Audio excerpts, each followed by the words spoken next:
आपली आपली साधना फळाला आली असं कधी होईल? जेव्हा माझ्यावर दुःखाचा प्रसंग येईल, त्यावेळी मला असं वाटलं पाहिजे, चला चला चला, प्रार्थना करूया, उपासना करूया. माझी उपासना हे माझं विश्रांतीचं स्थान बनलं पाहिजे, असं रामदास स्वामी सांगतात. गुरुने आपल्या डोक्यावर ओझं दिलंय, एक माळ करा, असं असं नसावं. तर ते तुमचं विश्रांती स्थान बनलं. आहा. आणि एक समर्थ आपल्याला का सांगतायत, हित व्हावे तुझं. तुला सर्व सुख लागावं, तुझ्या हितासाठी मी सांगतोय. मी रामाची शपथ घेऊन सांगतोय, असं समर्थ सांगतायत.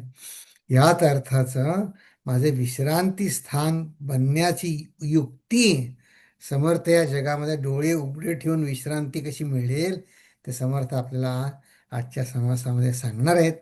पण आधी आपण आपली प्रार्थना म्हणू. ओ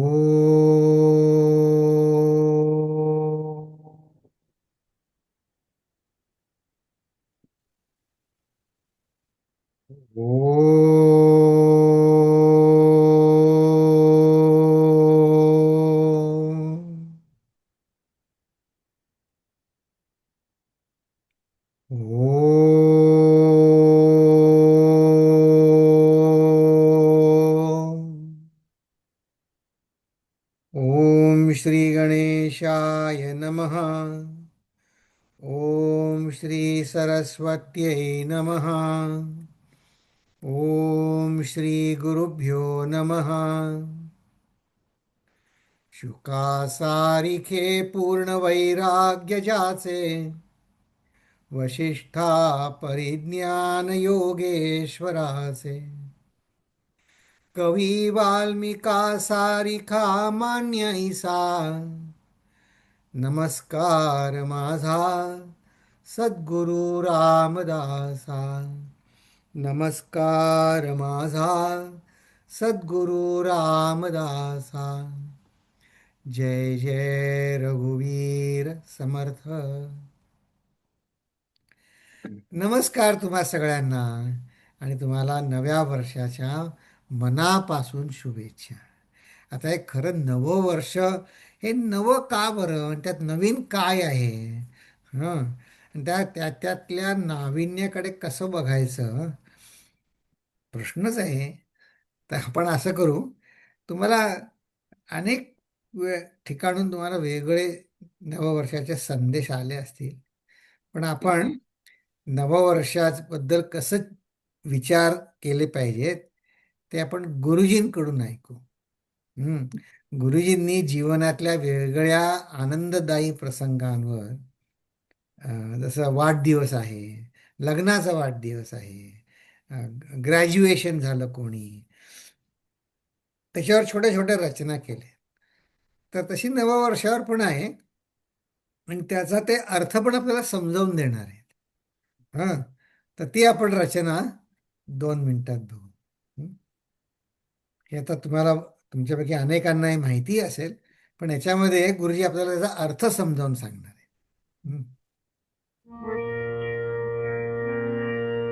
क्षणं प्रतिक्षणं यन्नवं नवम्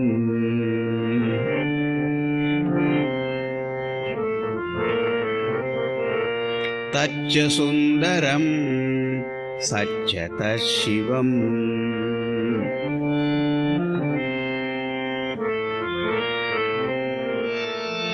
वर्षनूतनं ते शुभं मुदम्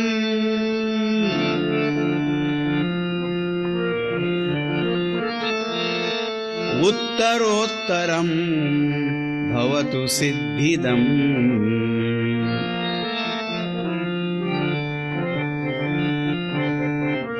क्षणं प्रतिक्षणं यन्नवं नवम्.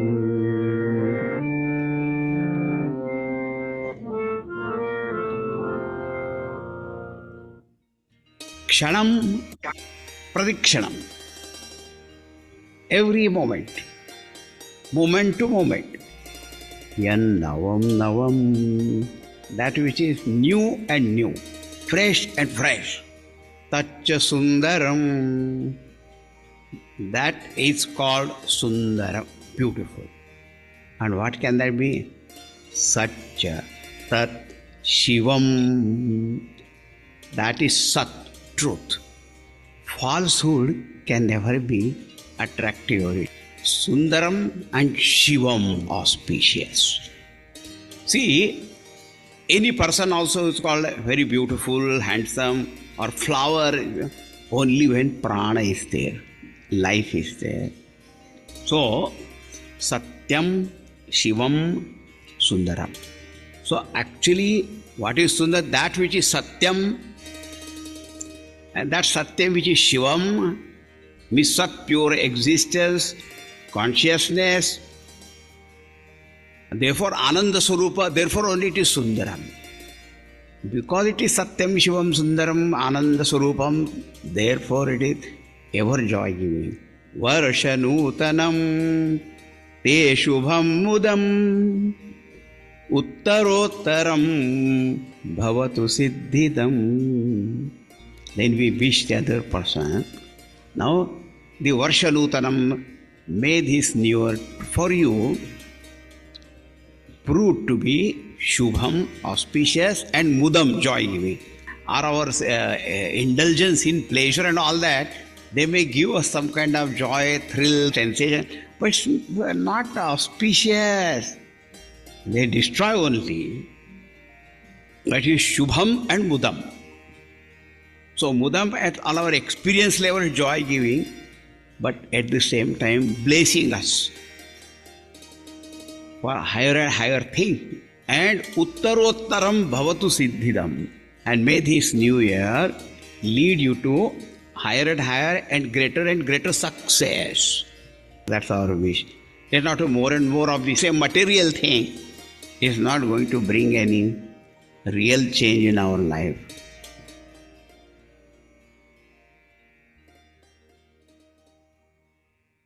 या नूतन वर्षाच्या सगळ्यांना गुरुजींकडून शुभेच्छा आपण घेऊन आपण आपल्या अभ्यासाला सुरुवात करूया. आठवतंय का सगळ्यांना आपण 16वं दशक बघत होतो?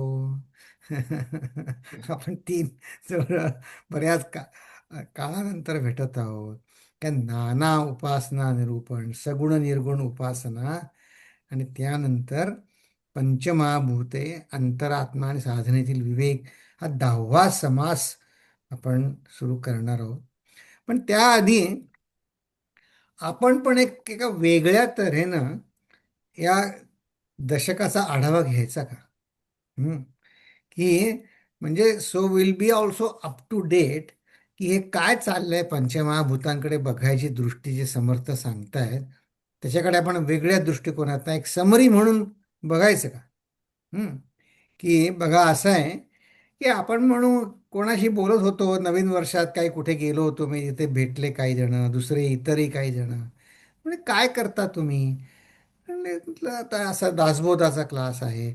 दारू तो तर म्हणजे 400 वर्षापूर्वी सांगितलं, त्याचं आता काय ऐकायचं? त्याच्यामध्ये काय आहे? म्हटलं आता मी काही बोललो नाही त्यांना. पण आणखीन मग इथेही आता चिन्मय मिशनमध्ये आम्ही हायस्कूलच्या मुलांना शिकवतो. मग ते म्हणतात त्यांच्या मनामध्ये असं एक आपलं हे काय, हे सगळं भागवत शिकवतात, त्या भागवतामध्ये सगळे ते ऋषी एकमेकांना शाप देतात, भांडाभांडी करतात, आणि आमच्या घरी पण म्हणले तेच चालतं, भांडाभांडी करतात ते सगळे एकमेकांना. ते काय आहे सगळ्या गोष्टी, त्यातनं काय शिकायचं काय आम्ही? तर त्यांना एक आपलं असं वाटतं की सायंटिफिक माइंडेड म्हणजे हां आम्ही सायंटिफिक माइंडेड आहोत, आणि हे भागवत, दासबोध, भगवद्गीता हे आपलं हां काहीतरी आहे, असं नाही आहे बरं का. ते आपण ते खरं आपण वेगळ्या तऱ्हेने समजून घेऊ. हे समजून घेण्यामागे उद्देश काय, की आपल्या बुद्धीनं कौल द्यावा की हां हे हे चांगलं आहे, ह्यानी माझं हित होणार आहे, याने आपल्याला कंटाळा येणार नाही आपल्या उपासनेमध्ये. हां हे आपल्या बुद्धीला आपल्याला पटवायचं कार आपल्याला आपलंच केलं पाहिजे.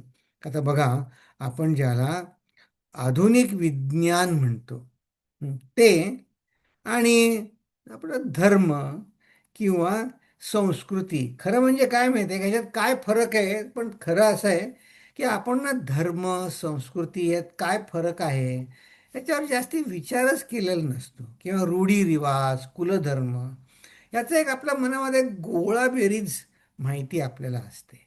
म्हणजे काय माहिती आहे का, आता इंग्रजी शब्द आपण रिलिजन आणि रिच्युअल आणि कल्चर हे आपल्याला वेगवेगळं सांगता येईल का? वेगळं आहे बरं का. हं. पण त्याच्याविषयी विचार केला पाहिजे आपण. आणि ह्याच्या उलट ज्याला आपण सायंटिफिक माइंडेड म्हणतो, ते मी खरोखरच सायंटिफिक माइंडेड आहे का? का मी आपलं नुसताच म्हणतो मी सायंटिफिक माइंडेड आहे? विचार करण्यासारखी गोष्ट आहे. पण सध्या काय झालंय, मी अगदी बेसिक ह्याच्यापासून सुरू करतोय बरं का, की अशासाठी की आपल्या ह्या दासबोधाच्या अभ्यासाला एक पुन्हा नवीन जोमाने आपल्याला त्याच्यामध्ये आपल्याला चालना मिळावी, उत्साह यावा, विचार करून किंवा कोणी आपली चर्चा करायची वेळ आली तर सध्या काय झालंय, हे आधुनिक विज्ञान आणि धर्म किंवा संस्कृती किंवा रिलिजन हे जणू एकमेकाच्या विरुद्ध उभे ठाकलेत. हम्म. तसं नाहीये, खरं म्हणजे तसं नाहीये. हम्म. पूज्य गुरुदेव एक फार त्यांचं एक सुंदर वाक्य आहे. ते म्हणायचे, 600-700 वर्षापूर्वी धर्माने ज्या निष्ठुरपणे आणि ज्या क्रूरतेने विज्ञानाकडे बघितलं. आता आपल्याला सगळ्यांना माहिती आहे, या काही शास्त्रज्ञांना त्यासाठी फाशीसुद्धा दिलं. ते गॅलिलिओला फाशी दिलं. हं, की त्यांनी धर्माच्या विरुद्ध कौल दिला की पृथ्वी सूर्याभोवती फिरते असं. तर त्यावेळेस धर्माने हे सायन्सची गळचेपी केली. पूज्य गुरुदेव म्हणले, आता सायन्स धर्माची गळचेपी करते. ते दोन्ही एकमेकांच्या विरुद्ध नाही आहे. कसे विरुद्ध नाही आहे ते आपण बघूया. तुम्ही जे आपण ज्याला अध्यात्मशास्त्र म्हणतो ते काय आहे, तर अध्यात्मशास्त्राची स्कोप, त्याचा कॅनव्हास इतका मोठा आहे की अध्यात्मशास्त्र आधुनिक विज्ञानाला सुद्धा मानतं. अध्यात्मशास्त्र आधुनिक विज्ञानाला कमी लेखत नाही. हम्म. ते त्याची उपस्थिती, त्याची युटिलिटी मान्य करतं. फक्त ते म्हणतात आपण जरा तपासून पहा आणखीन. ते कसं, त्याचा आणखी आपण बघूया. हम्म. की संकल्पना अशी की मी एकाच वेळी किंवा माझं शास्त्रीय पद्धतीनं माझी बुद्धी आहे असं म्हणणं आणि त्याचबरोबर मी भगवंताला मानतो, ह्याच्यात परस्पर विरोध तर नाहीये ना. हां. ते ते आपण आपल्या आतमध्ये डोकावून बघायला शिकूया. हं. तर आता असं आहे की अध्यात्मशास्त्राचे कक्षा काय, तर आपल्यापुरतं सोपं करून घेऊ की ज्याला आपण प्रस्थानत्रयी म्हणतो, की उपनिषदे, भगवद्गीता, ब्रह्मसूत्र आणि आता दासबोध सुद्धा त्यातच आला. त्याच्यावर हे म्हणजे आपलं अध्यात्मशास्त्राचा पाया आहे. हं. बरं. आणि मग या दोघांचा उद्देश काय आहे? आधुनिक विज्ञानाचा उद्देश काय आहे? आणि या रिलिजन, रिच्युअल किंवा कल्चर ह्याचा उद्देश काय आहे? त्याचं ध्येय काय आहे? तर त्याचं दोघांचं ध्येय मानवाला सुखी करायचं आहे. विज्ञान काय असं नाही म्हणत मला मानवाला दुःखी करायचं आहे. विज्ञान पण म्हणतं आम्हाला सुखीच करायचं आहे मानवाला. आणि धर्मशास्त्र सुद्धा तेच सांगतं. तर ज्याला आपण हे मटेरियल सायन्सेस म्हणतो, इकॉनॉमिक्स, पॉलिटिक्स, सोशल सायन्सेस, यांना सुद्धा मानवाला सुखीच करायचं आहे. कोणी राजकारणी म्हणजे अ, साध्या अर्थाने राजकारणी तसं नव्हे, म्हणजे शासन व्यवस्था, राजकारण, लोकसेवा याची विचार करणारा मनुष्य काय म्हणेल, नाही नाही, समाज व्यवस्था अशी अमुक असली पाहिजे की ज्याने सगळा समाज सुखी होईल. कोणी म्हणतील ती व्यापाराला उत्तेजन दिली पाहिजे, कोणी म्हणतं नाही समाजशास्त्र किंवा ज्याला सोशलिस्ट म्हणतो ते पाहिजे. अशी वेगवेगळी, तर कोणी म्हणेल लोकशाही पाहिजे, मग लोकशाहीमध्ये अशी लोकशाही पाहिजे, तशी लोकशाही पाहिजे. इकॉनॉमिक्सवाला काय म्हणेल, नाही नाही, इकॉनॉमिक्सवाले म्हणतील नाही, ते हे इंटरेस्ट रेट बँकेचं स्ट्रक्चर असं पाहिजे की सगळ्यांना पैसा, कर्ज उपलब्ध व्हायला पाहिजे, तर तुम्ही सुखी व्हाल.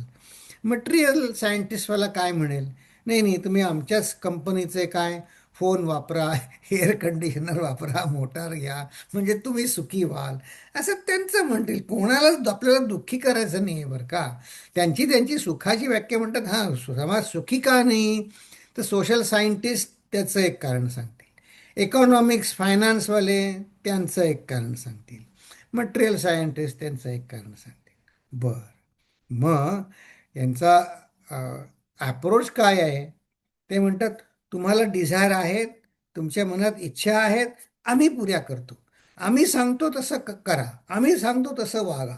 सोशल सायन्सेसवाले राजकारणी पुरुष म्हणेल, आमच्या ह्याला मतसरणीला मतं द्या, आम्हाला सत्तेवर येऊ द्या, आम्ही तुम्हाला सुखी करतो. हं. अशा वेगवेगळ्या त्यांना सगळ्यांना आपल्याला सुखीच करायचं आहे. बरं, मग अध्यात्मशास्त्र काय सांगतं? अध्यात्मशास्त्र सुखी करायचं म्हणते, ते म्हणतंय की अरे, तू म्हणतोस तुला सुखी व्हायचंय, तुझ्या मनात इच्छा आहेत, पण हे इच्छा म्हणजे काय, आणि त्या का आहेत, आणि त्या कोणाला आहेत, ह्याचा आपण विचार करूया. कारण आत्तापर्यंत इच्छा पूर्ण झालेले असंख्य मानव आत्तापर्यंत होऊन गेले पृथ्वीवर, ते सुखी झाले का, का दुःखी झाले? आपलं एक साधं उदाहरण तुम्ही माझ्याकडनं काय बरेच वेळा ऐकलं असेल. हे आता काय, सेलफोन आले. हम्म, मग त्यांनी सेलफोन आल्यावर आपल्या एकमेकातले गैरसमज दूर झाले का? का का वाढले? त्याचा काही संबंध नाही. ते से- तयार पण तेवढ्यात लवकर व्हायला लागले, आणि मावळले का नाही मला माहिती नाही. पण पण ते काय आहेत, कोणाला आहेत, किंवा ह्याच्याही पुढे एक मोठा आणखीन प्रश्न जाऊन, की मी सुखी असावे ही इच्छाच मुळात का असावी? ते म्हणले, नाही नाही नाही, त्याचं पण उत्तर अध्यात्मशास्त्रात आहे बरं का. ते म्हणतात, नाही नाही, ती इच्छा प्रत्येकाला जन्मताच आहे. किंबहुना प्रत्येक जण हा स्वभावत तो अत्यंत सुखीच आहे. त्यालाच आज स्वामीजी सत्यम शिवम सुंदरम म्हणाले. आपण स्वरूपत सुखीच आहोत. आपण उगीच गैरसमज करून घेतलाय, की ह्यानी मला मान दिला तर मी सुखी होईन. मी ह्या माझ्यावर मी स्थलकाल बंधन घालून घेतलंय, की मी ह्या देशात असेन तर सुखी होईन, अमुक झालं तर मी सुखी होईन. आता बघा, आपल्याला सुद्धा अनेक ग्रीटिंग्स लोकांचे आले असतील. तसं एक माझ्याकडे एक ग्रीटिंग आलं, त्यातल्या एकाने म्हटलंय की हरिओम अरविंद, तुम्हाला नवन वर्षाच्या शुभेच्छा, अमुक तमुक जसं म्हटलंय. आणि मग त्याच्या ईमेलमध्ये म्हटलंय की हम्म, मी आशा करतो की ह्या नवीन वर्षामध्ये या जगातल्या घडामोडी जरा शांत होतील, आणि तुम्हाला आपल्या सगळ्यांना सुख लाभेल. आता सामान्य अर्थ समजला मला, पण एक खरंच, पण अशी जर खरी आपली बुद्धी असेल, धारणा असेल, अंडरस्टँडिंग असेल, तर ते कधीतरी शक्य आहे का हो? या जगामध्ये म्हणजे हे असं आहे, या लाटा जरा शमल्या की मग मी पाण्यात पोहायला उतरेन. आता या लाटा कधीच थांबणार नाही आहे समुद्रातल्या. तर हे जगामध्ये बाहेर शांतता कधी स्थापन होईल का? कधीच शक्यच नाही, ते चालूच आहे. आणि आता आपण सगळे वाचतोच पेपरमध्ये, वर्तमानपत्रात, टी व्ही. या नवीन वर्षात आणखीन वाढल्यात बाहेरच्या घटना केवढ्या तरी. हां, तर तर हे मी अध्यात्मशास्त्र सांगतं की मी सुखी असावे. तो म्हणजे मी इच्छाच धरू नका, नाही ना सुखी होत. आधुनिक विज्ञान तुम्हाला नाही ना सुखी करत, मग जाऊ दे की कशात तुम्हाला सुखी व्हायची इच्छाच धरू नका. ते म्हणले, नाही नाही नाही, ती इच्छा प्रत्येकाला स्वभावतःच आहे, आणि त्यालाच ते सत्यम शिवम सुंदर म्हणतात. फक्त आपल्याला उपासना करून माझ्या मनातली इम्प्युरिटी ज्याला म्हणतो, रागद्वेष आहेत, ते घालवायचंय, मन शुद्ध करायचंय. तो आनंद, ते अखंडानंद स्वामी म्हणायचे, वो आनंद बना बनाया पडा है. रेडी आहे, बनवायचा नाही आहे आनंद, वो बना बनाया तैयार है, वो सिर्फ उसको हमें कब्जा करना है उसके ऊपर. तर आता बघा की हे सगळं, ह्याला ही जी आपण आता जी चर्चा केली, हा अध्यात्माचा विषय आहे. त्याला जीव, जगत आणि ईश्वर, किंवा जीव, जगत, जगदीश्वर, हे तीन विषय अध्यात्मामध्ये आहे. आणखीन काय सांगितलंय अध्यात्मामध्ये, की मानवाला सुखी करायचंय, पण त्यांचा अप्रोच वेगळा आहे. आधुनिक विज्ञान काय सांगतं? मी निसर्गावर सत्ता गाजवेन, मी स्वामी होईन निसर्गावरचा, मी तुम्हाला तर निसर्गातल्या फोर्सेसना मी माझा दास बनवीन, असं आधुनिक विज्ञान सांगतं. हे धर्मशास्त्र सांगतं, अरे निसर्गावर प्रेम करा, सेवा करा, ही सृष्टी भगवंताची विभूती आहे. आता बघा, आपण जोर जबरदस्तीनं मी सत्ता गाजवेन असं म्हणू तर त्यांनी होईल का? तर यासाठीच पुराणातल्या अनेक गोष्टी आहेत. मगाशी म्हटलं ना मी भागवत, त्याच्यामध्ये श्रीकृष्ण, महाभारतामध्ये श्रीकृष्ण जातात शिष्टाई करायला. त्यावेळेस दुर्योधन म्हणतो, आता हे असं आहेत का, मी त्यांना पकडून ठेवतो. म्हणून दुर्योधन त्यांना कोंडण्याचे प्रयत्न करतात श्रीकृष्णाला. ते तिकडनं निसटतात, ते निघून येतात सरळ. भगवंताला कसे कोण करून ठेवणार? पण आणि ते जात असताना त्या विदुराला काय म्हणतात? अरे तू विचारतात, हे कोणाचं घर आहे, हे कोणाचं घर आहे? विदुर म्हणतात, भगवान हे आपलंच घर आहे. अरे भगवान म्हणतात, मग आपलंच आहे, मग माझंच आहे, मला जायला पाहिजे माझ्या घरामध्ये. भगवान भगवान विदुराकडे भगवान विदुराकडे जातात. दुर्योधन इतका शक्तिशाली, तो श्रीकृष्णाला बांधू नाही शकला. पण प्रेमाने हे श्रीकृष्ण यशोदेकडून बांधले गेले की नाही? हा, ते यशोदेकडून बांधले गेले. तर धर्मशास्त्र सांगतं, अध्यात्मशास्त्र सांगतं की निसर्गावर प्रेम करा, सेवा करा, ही सृष्टी भगवंताची विभूती आहे. प्रेमाने पहा म्हणजे प्रतीती येईल. आपल्याला आपलं पण स्वभाव ना थोडा विचित्र आहे. आपण म्हणतो त्रास होतो, पण ते पुन्हा आपण त्यातच गुंततो बघा. मग आपल्याला काय होतं, आपल्याला प्रतीती त्या त्रासाचीच येते. आपले स्वामीजी खूप सुंदर सांगायचे, गुरुजी म्हणजे तुम्ही देवाला नमस्कार करता खरी, त्याला म्हणता आम्ही मानतो, पण ध्यान मात्र जगताचं करता डोळे मिटल्यावर. म्हणजे ध्यान जगताचं केल्यावर तुम्हाला म्हणे दुःखाचा साक्षात्कार होतो. तर म्हणे तुम्ही भगवंताचं चिंतन करा. म्हणजे म्हटलं मला भगवंताचं, सत्यम शिवम सुंदरमचा साक्षात्कार होईल. तुम्ही जे जे काही कराल, डोळे उघडून बघा, प्रेमाने बघा, कानाने भगवंताची प्रार्थना प्रेमाने पहा. जिथे जिथे प्रेम असेल तिथे आपटूकच आपलं मन जातं आणि प्रतिती पण तशीच येते. तर या अर्थाने आपली उपासना वाढवण्यास हे काही युक्ती आहे. हा रामबाण मंत्र आहे. तर ह्या अर्थाची एक रचना पूज्य गुरुजींची माझ्या अ, पाहण्यात आली. ती ऐकायची का आपण? हां, त्याचं काय आहे ते मी बरीच ह्या रचना मी काय म्हणतात आता त्याला, बूटलेग रेकॉर्डिंग अशी काही, ते रेकॉर्डिंग खूप छान नाही आहे, पण रेकॉर्डिंग आहे म्हणजे. तर ते तुम्ही मला जरा क्षमा करा, आवाजाची क्वालिटी चांगली नाही आहे, पण या अर्थ खूप छान आहे. त्या अर्थावर चिंतन करण्यासारखं हे आहे की प्रेमाने पहा, जे जे काही पाहाल, ऐकाल, इकडे कुठे जाऊ, ते सगळं प्रेमाने करा. प्रतीती आहे त्याच्यामध्ये. तर ती आपण रचना ऐकू.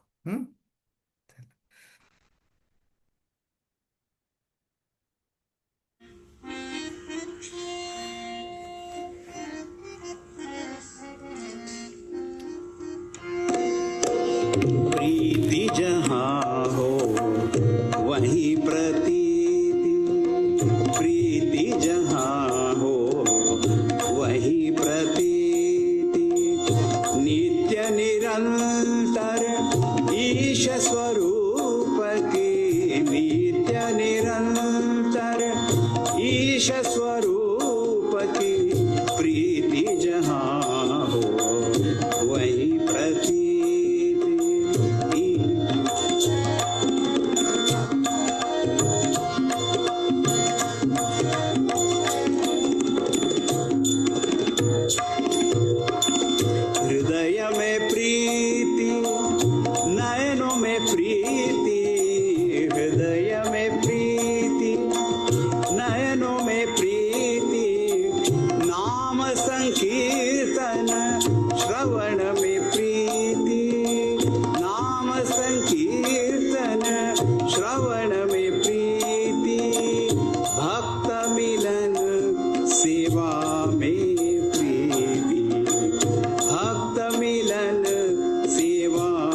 बात सुहाती शबरी बेर की याद है आती, शबरी बेर की याद है आती, भक्त वत्सल की आरती में प्रीति, भक्त वत्सल की आरती में प्रीति, प्रीति जहाँ हो वही प्रतीति, प्रीति जहाँ हो वही प्रतीति, नित्य निरंतर ईश स्वरूप की, नित्य निरंतर ईश स्वरूप की प्रीति जहाँ हो वही प्रतीति, प्रीति जहाँ हो वही प्रतीति, प्रीति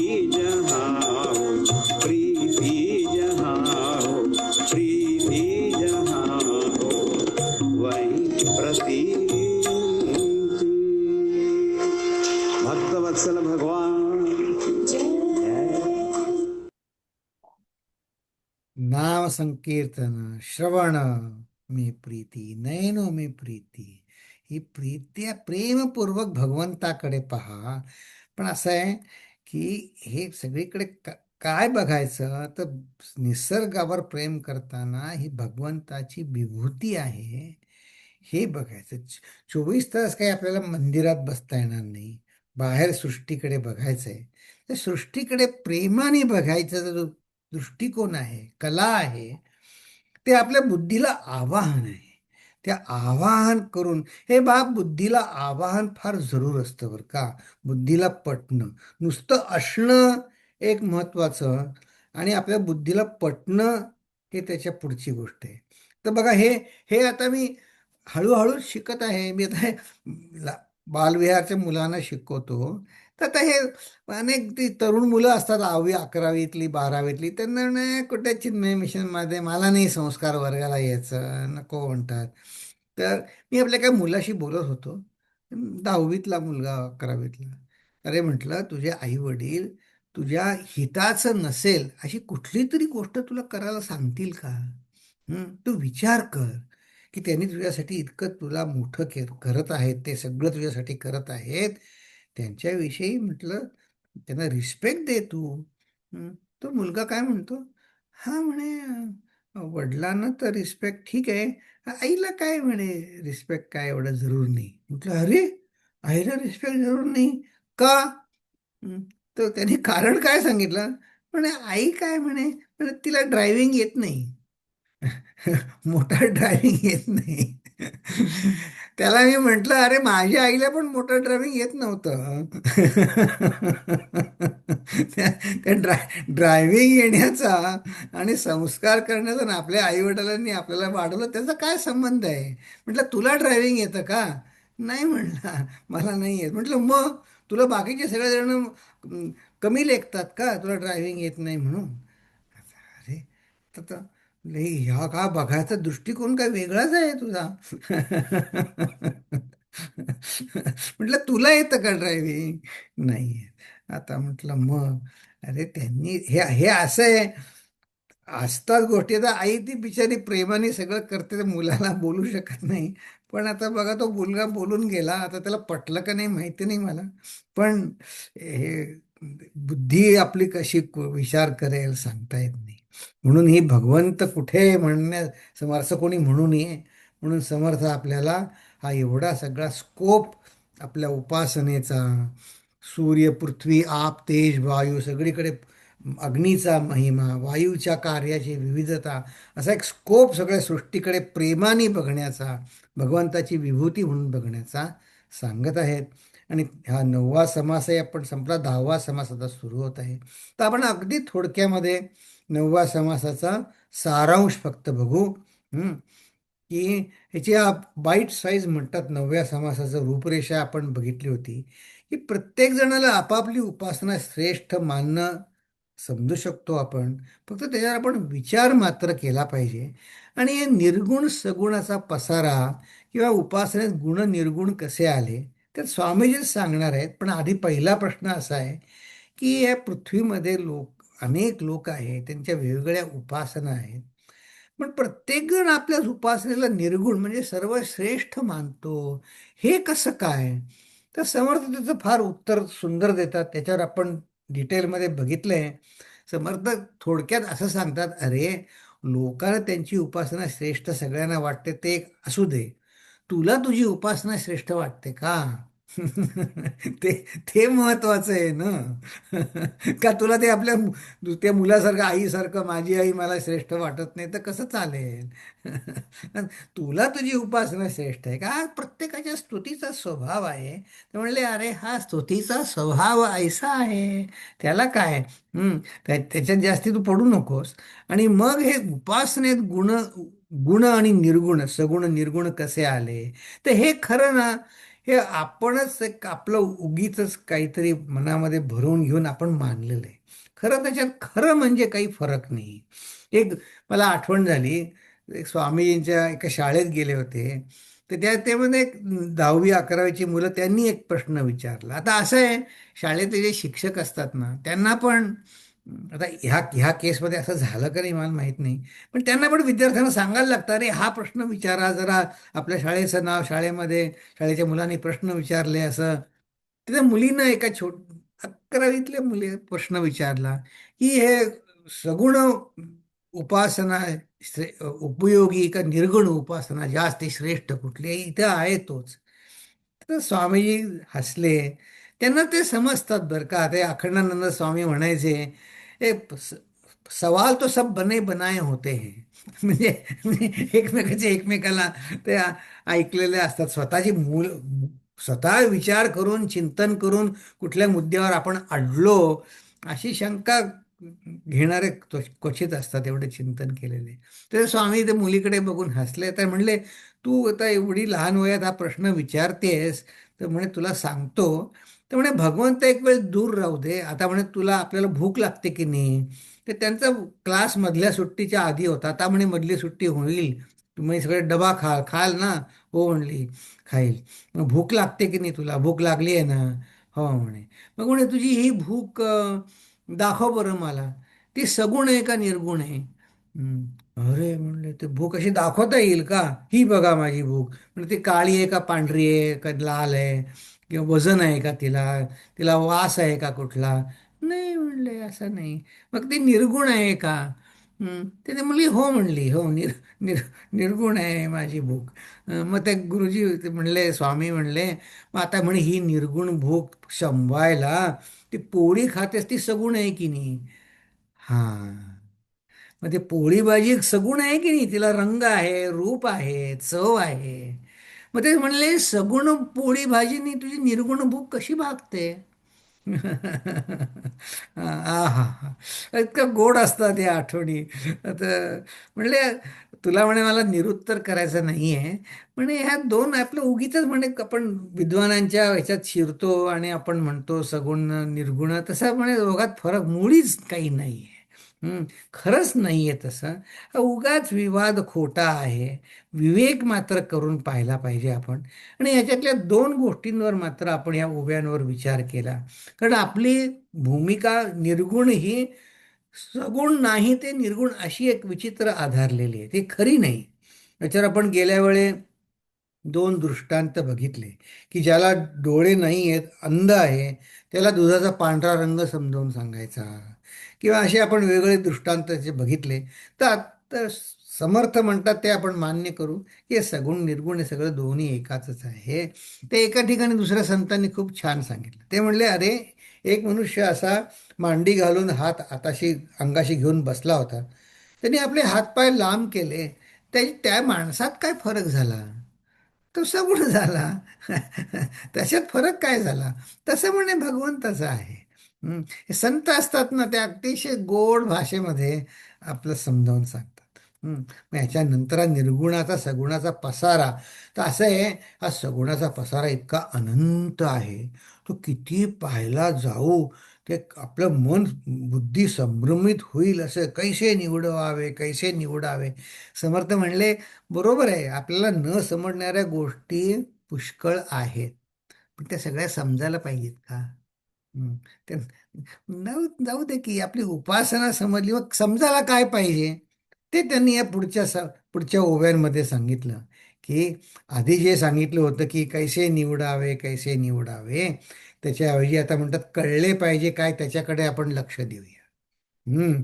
की काय कळलं पाहिजे. तर आता ज्याला आपण समर्थांचा अगदी प्रॅक्टिकल उपदेश म्हणतो ना, व्यवहार. तर बघा, तर व्यवहाराला साजेसं काय कळलं पाहिजे.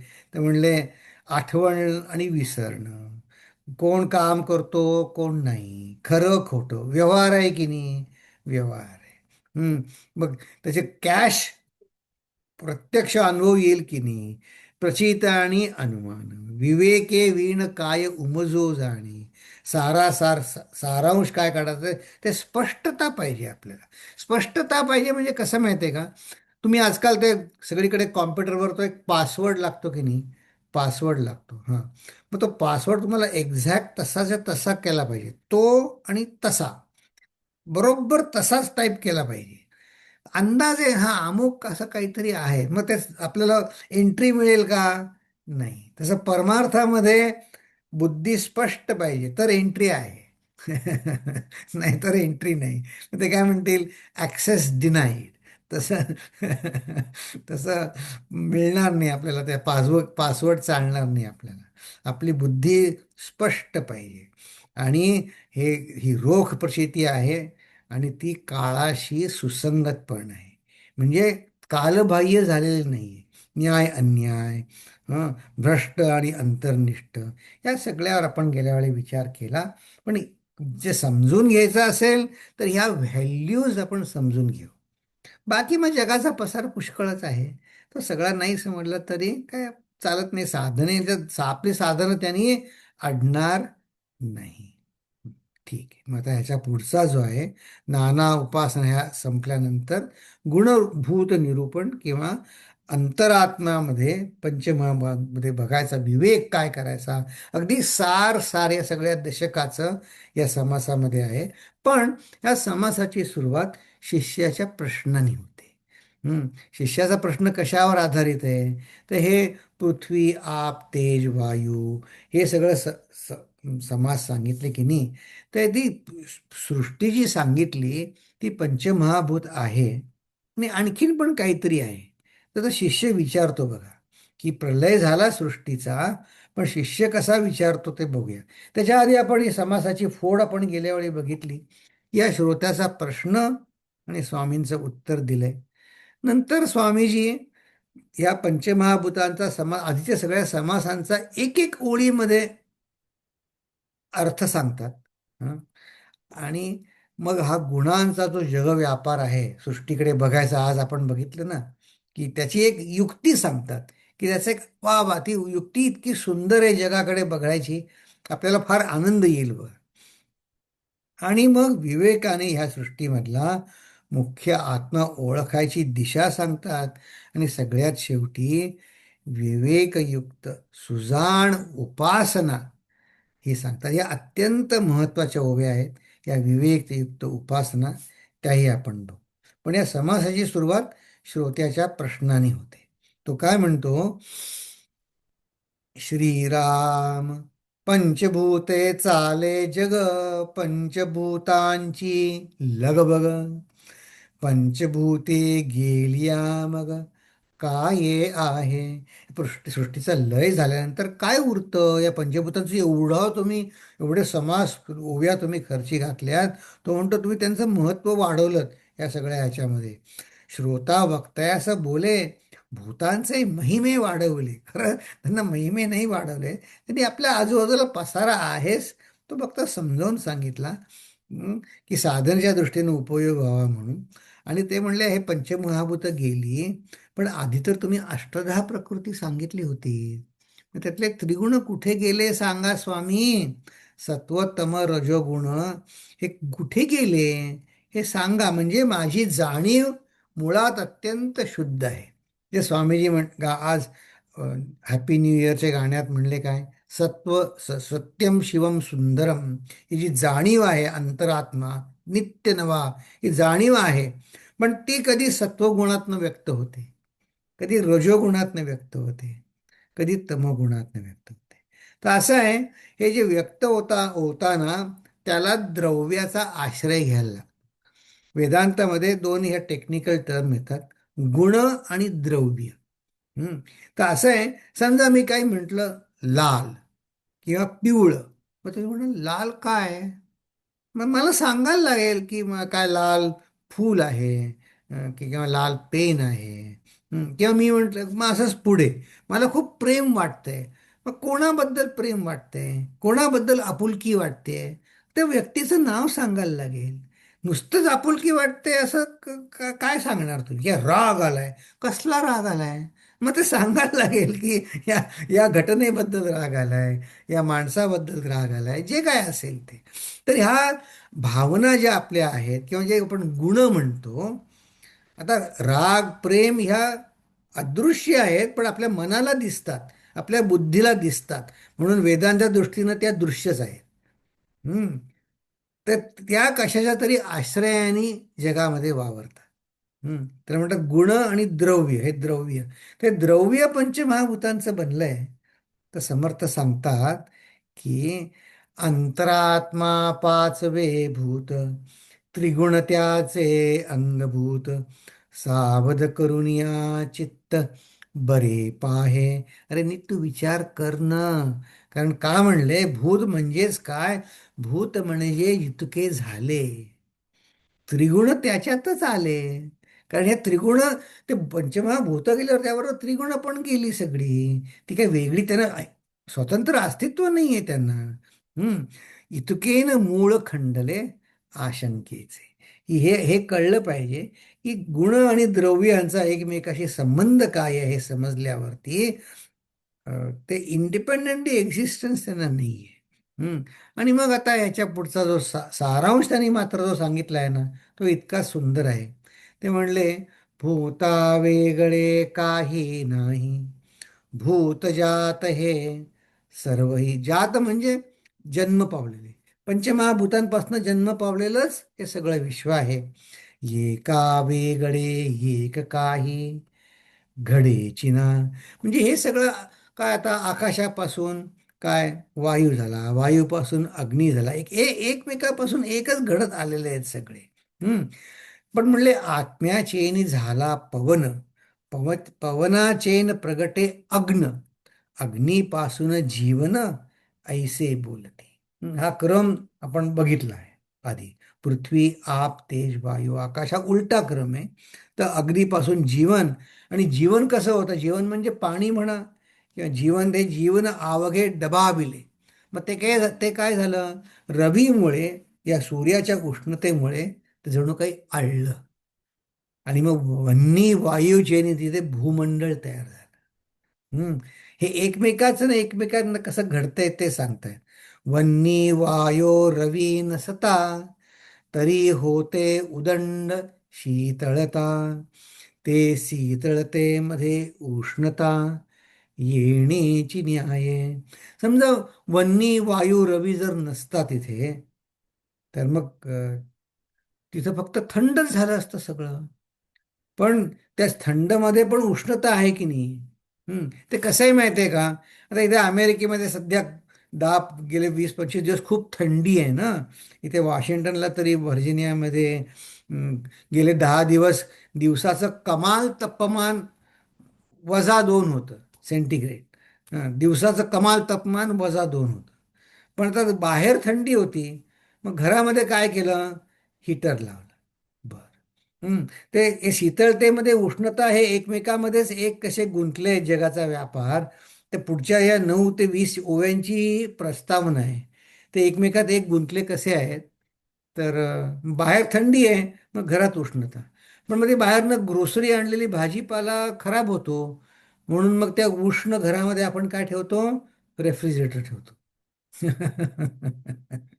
मग ते रेफ्रिजरेटर मधलं पाणी किंवा ते शिजवायला थंड आहे ते, मग ते शिजवायला पुन्हा काहीतरी एक मायक्रोवेव्ह म्हणा, नाही तर गॅस लावतो. मायक्रोवेव्हमध्ये गरम करतो. मायक्रोवेव्हमध्ये दूध गरम केलं, रेफ्रिजरेटरमधनं काढलेलं मग ते खूप गरम असतं, मग ते आपण फुंकर मारून पुन्हा थंड करून पितो.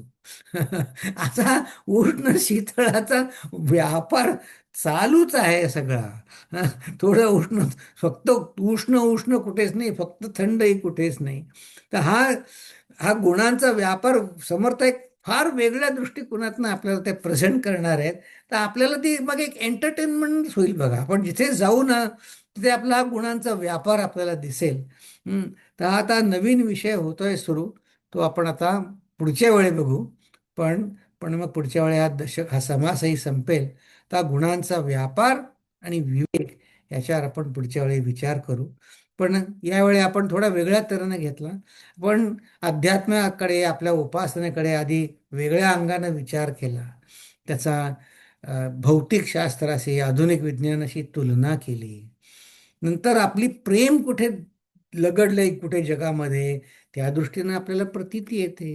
जगावर प्रेम असेल आपलं तर जगाच्या सुखदुःख आपल्याला बाधतं. भगवंतावर असेल तर भगवंताचं सत्यम शिवम सुंदरम माझं स्वरूप आहे, त्याच्याकडे माझी वाटचाल जाईल. आणि आजूबाजूला भगवंत बघायची कला आणि त्याचा विवेक, हा भाग आता पुढे आता आपण पूर्ण करू पुढच्या वेळी. तर हा एवढा आत्तापर्यंतचा भाग झाला. तर आता आपण प्रार्थना म्हणतो मी, आणि मग आपल्याला काही प्रश्न असतील तर आपण सांग.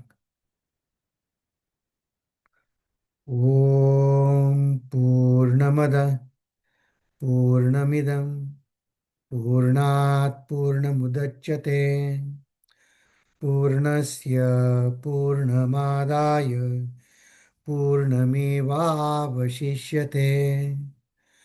ओम शांती शांती शांती. हरि ओम. श्री गुरुभ्यो नमः.